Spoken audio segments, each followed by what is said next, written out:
பிரியாணிக்கு தேவையானது பட்டை, கிராம்பு, ஏலக்காய், பிரிஞ்சி இலை ஒன்று சும்மா ஸ்ப்ரேருக்கு, கல்பாசி, தக்காளி 1, தயிர் 50 கிராமு, ஒரு எலுமிச்சம்பழம் சாறு.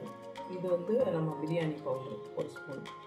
இது இஞ்சி, பூண்டு, சின்ன வெங்காயம், புதினா, மல்லி, பச்சை மிளகாய் எல்லாம் சேர்த்து அரைச்சி வச்சுருக்கேன்.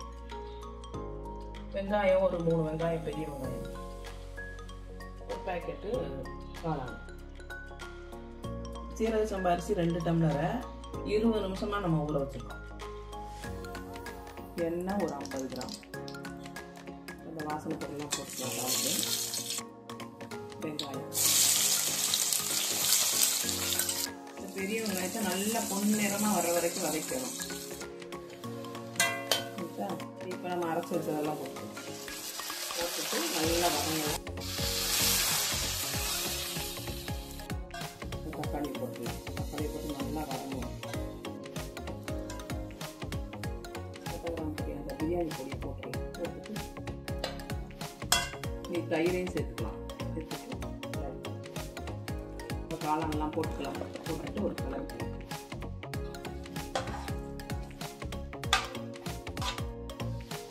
2 டம்ளர் அரிசிக்கு 4 டம்ளர் தண்ணி ஊற்றுறோம்.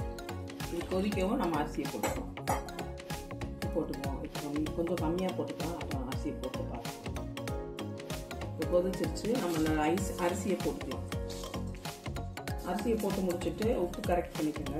தேவையான உப்பு போட்டு கலந்துட்டு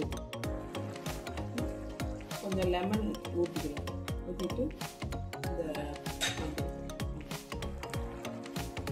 இந்த பச்சை வெங்காயத்தை மேலாக தூவிட்டு நம்ம தம் போட்டுக்கலாம்.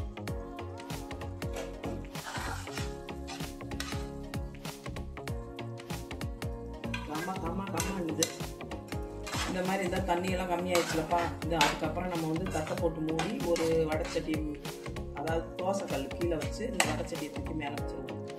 தம்மை போட்டு விட்ருவோம். ஒரு 20 நிமிஷம் கழித்து நம்ம எடுத்து பார்க்கலாம். தம்முக்கு 5 நிமிஷம் ஸ்லோவாக ஃபயர் இருந்தால் போதும். அப்படியே ஆஃப் பண்ணிட்டோம்னாலே போதும். மூடியை போட்டுட்டு அப்படியே இந்த தோசைக்கல் எடுத்து வச்சு இதை தூக்கி இது மேலே வச்சிடலாம்.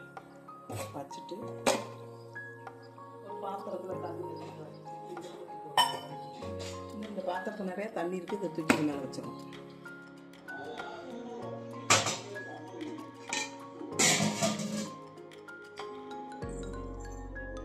இருக்கட்டுமா?